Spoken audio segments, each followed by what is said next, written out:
La muestra de Cerdañola explica cómo las instalaciones de la cooperativa de Flor de Maig en Collserola fueron habilitadas para hospedar familias refugiadas procedentes de diversos puntos de España y cómo se desarrollaron iniciativas destinadas a los niños y niñas, como el aula escolar que acogió a criaturas procedentes del norte de la península y de la ciudad de Barcelona, los protegía de los bombardeos.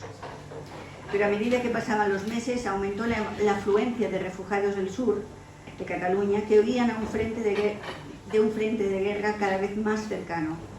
Entre estos refugiados estaban los que procedían de la desbandada.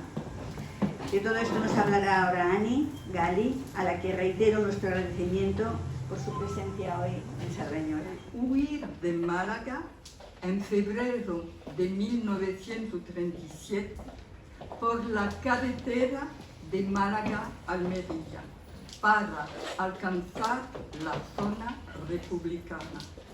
Episodio llamado la desbanda, pero en Almería, ante el avance de las tropas franquistas apoyada por las tropas alemanas de Hitler, las tropas de Mussolini, tuvieron que volver a huir y así fue como llegaron a Cerdañola, donde tenían familia y se quedaron 2 años.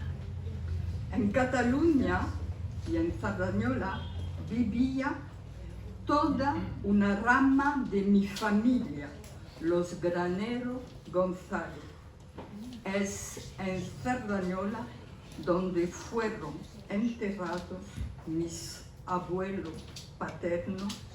Lo descubrí hace poco. Parte de mi familia, 8 en total, llegaron en Cerdañola acogidos por la familia paterna. Después fueron alojados en una torre abandonada por barceloneses cuando la guerra empezó en el Paseo de Cordeles. Su forma de resistir era su combate por la libertad y la justicia, y no se merece el olvido. El camino que han hecho me da orgullo y fuerza. No dejamos nuestras conciencias dormidas. Muchos han dejado su vida en cuñeta, en fosas comunes. Otros sacrificaron su vida en tierra extraña. Pero la desbandada no es solo un hecho del que no se hable por este motivo. La desbandada es una vergüenza de la República. La desbandada es una vergüenza de la República. Por eso no se hizo ni tan solo demasiada propaganda cuando sucedió. Las fuerzas republicanas que debían de proteger Málaga, mal armadas y poco numerosas, deberían de haber sido reforzadas por fuerzas del Ejército del Centro. El Ejército del Centro en ese momento estaba consagrado en defender Madrid. Por tanto, la cesión de armamento y tropa para defender el flanco sur de este frente se fue alargando hasta que fue demasiado tarde. Eso es quizás el miedo que tenemos que tener, que es lo que tenemos que llevar a los colegios a enseñar a los niños. En cuanto a eso se estudia de pasada, de una guerra, nada más. Tenemos que, el esfuerzo ha de estar llevarlo a los colegios.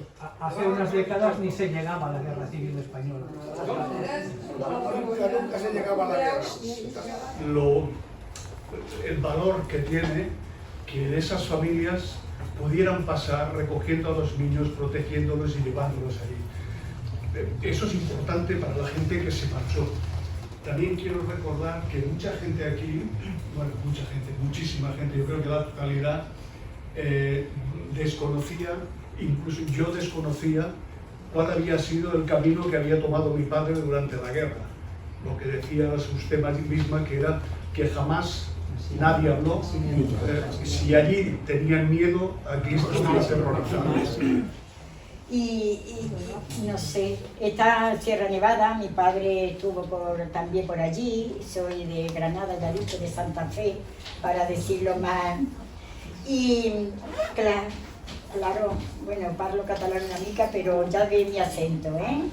Y bueno, yo digo que por qué esto o se nos ha olvidado o seguimos con la guerra